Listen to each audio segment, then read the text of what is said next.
New York, 1929. Wall Street seemed like an unstoppable force, a golden ticket to easy wealth. It wasn't just the rich and powerful playing the game anymore.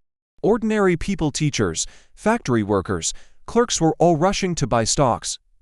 Many were using borrowed money, betting their entire life savings, even their homes, on the belief that the market could only go up. They were caught in a wave of euphoria, convinced that prosperity would last forever.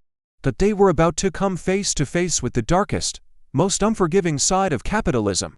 The decade leading up to the crash, the Roaring Twenties, was an era of incredible optimism, but much of it was built on a fragile foundation.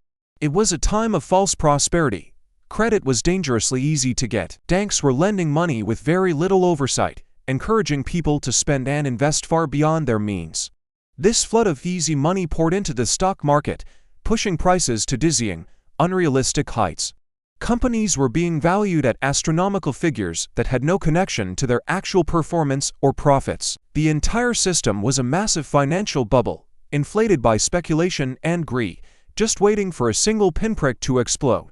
That moment arrived on October 24, 1929. History would remember it as Black Thursday. The day started like any other, but a ripple of unease began to spread. Suddenly, a few people started selling their shares.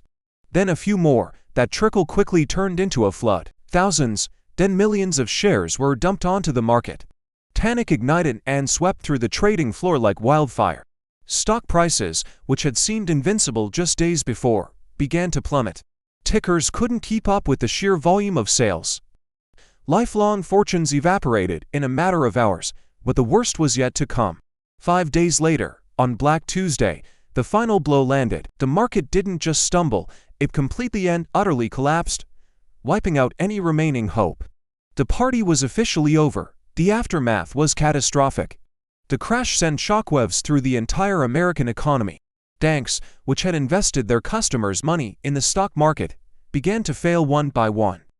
When they went down, they took people's life savings with them. Factories, unable to get loans or sell their products, shut their doors, laying off millions of workers. Unemployment skyrocketed, eventually reaching a staggering 25%.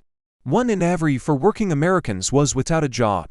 The American dream had morphed into a living nightmare. Desperate people formed long lines for bread and soup. Families who had lost everything were evicted from their homes, forced to live in makeshift shanty towns that became known as Hoovervilles. The landscape of the nation changed from one of boundless optimism to one of widespread despair. This financial earthquake didn't stop at America's borders. The United States was the world's economic engine, and when it stalled, the whole world felt the impact.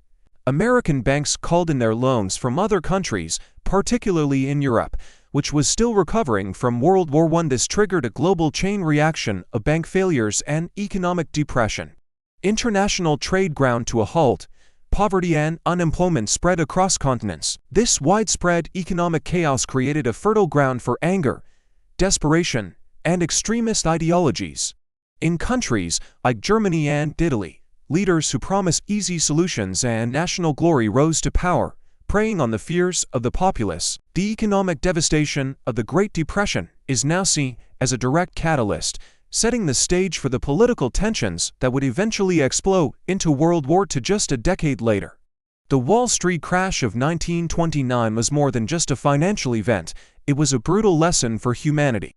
It taught us that when greed and speculation completely overtake reason and reality, it is society as a whole that pays the devastating price. The echoes of 1929 are a stark reminder of the fragility of our economic systems and the dangers of unchecked ambition. And yet, nearly a century later, as we look at financial crises around the world, it seems we are still at risk of repeating the very same mistakes. Thank you for watching. If you found this video insightful, please like, share, and subscribe for more deep dives into history.